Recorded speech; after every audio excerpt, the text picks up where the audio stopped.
Hello everyone, good morning po sa inyong lahat. Welcome to my channel, Inday Gardening and Daily Vlog. For today's video, ipakita ko sa inyo ang update ng aking tinanim na cabbage 2 weeks ago. Ito na po sila guys, oh. Oh, diba ang laki-laki na nila, oh. Ang laki-laki na ng mga dahon ng mga cabbage ngayon. Kasi ang time na sa pagtatanim ng cabbage is yung malamig na panahon. Kaya ito na sila, oh. Malaki na talaga ang dahon nila. May 5 dahon na. Yung iba 4 pa. Pero mga 2 weeks from now,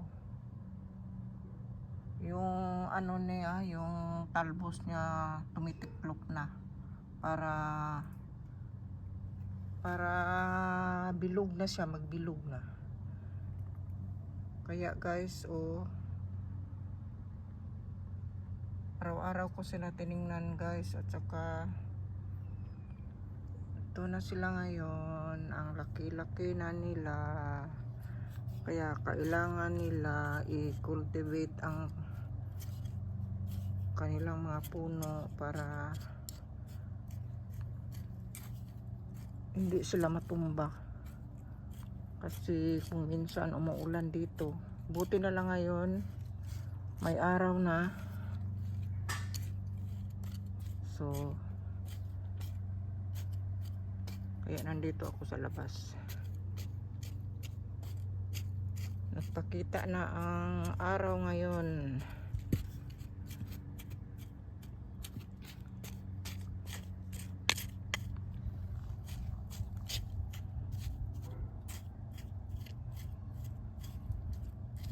Nilagyan ko sila ng organic fertilizer last week. So ito na ang resulta. Malaki na. Kaya ang sasabi ko lang, pag may itinanim, may aanihin. At ito pa guys, oh, ang daming talbos ng kamote. Mamaya gulayin ko to. Isalad ko to mamaya. At saka ito yung talbos ng ampalaya. Gumaganda sila guys pag malamig pala. Pero yung hindi masyado malamig. Kasi kung malamig, maano yung mga dahon nila. Parang masusunog. At saka ito pa guys, oh, yung sponge gourd na akala ko hindi na siya mamumunga, pero ngayon, oh, meron ang daming maliliit na bunga, mga babies na bunga. Oh, tingnan nyo, may pa, bubuyog pa. At salamat Lord nga nagpakita na ang haring araw. Ito na sila guys. Oh, may bubuyog pa na nagpollinate sa mga bulaklak ng sponge gourd. Oh, pabalik-balik yung bubuyog. Ano ba tawag nun? Bubuyog ba yun? At ito na ang daming bunga ng sponge gourd. Oh, may binhi, may patay na patay na sponge gourd, pang binhi na naman. Ang dami ko ng binhi guys, totoo lang, ang dami na talaga. Oh, tingnan nyo, ang daming bunga pa. Ang daming bunga ng mga sponge gourd.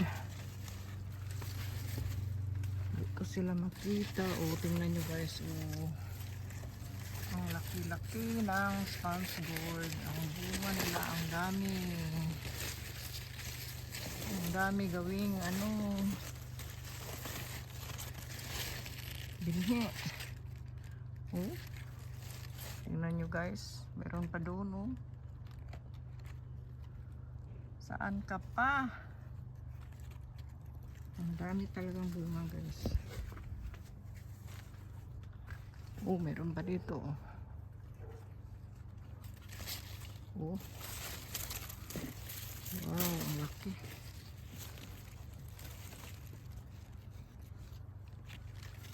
Tapos meron pa dito maliit oh. Ito na si maliit. Pwede na siya kunin para gulayin. Ito pa guys. Oh, ang dami talaga guys. Oh, ang daming babies. Oh. Akala ko last harvest na itong hinarvest ko nung isang araw. Pero meron pa palang makarating na mga babies. Oh, tingnan nyo guys.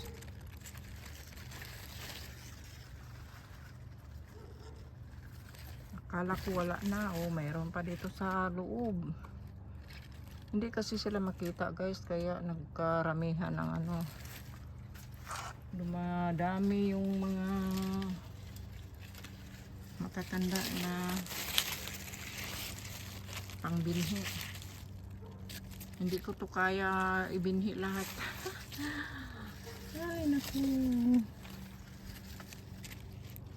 Thank you Lord sa mga biyaya na binigay mo sa sponge gourd.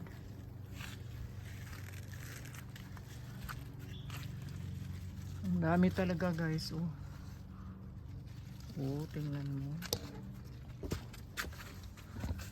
Kaya kung may space kayo sa backyard nyo, pwede kayo magtanim ng kahit para makatipid naman sa gulay. Ang mahal-mahal kaya nito sa palengke guys, sa totoo lang. Kaya kung may tanim ka, presko pa yung mo, gugulayin mo, at saka mura pa, makatipid ka pa. O saan ka pa, diba? Ay naku, tanim-tanim din pag may time. Kung wala kayong space sa backyard guys, pwede man kayong mag vertical garden. Tsaka nyo lang sa dingding yung mga pot para naman matipid. Lalo na mga sponge gourd, mga water spinach na pwede ring pwede ring itanim sa mga buti ng coke, kahit anong buti basta mapakinabangan.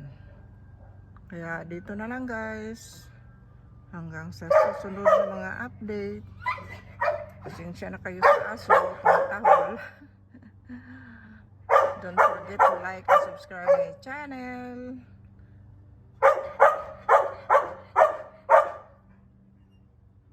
Bye bye, have a good day. Thank you so much for watching. Bye. Have a good day again.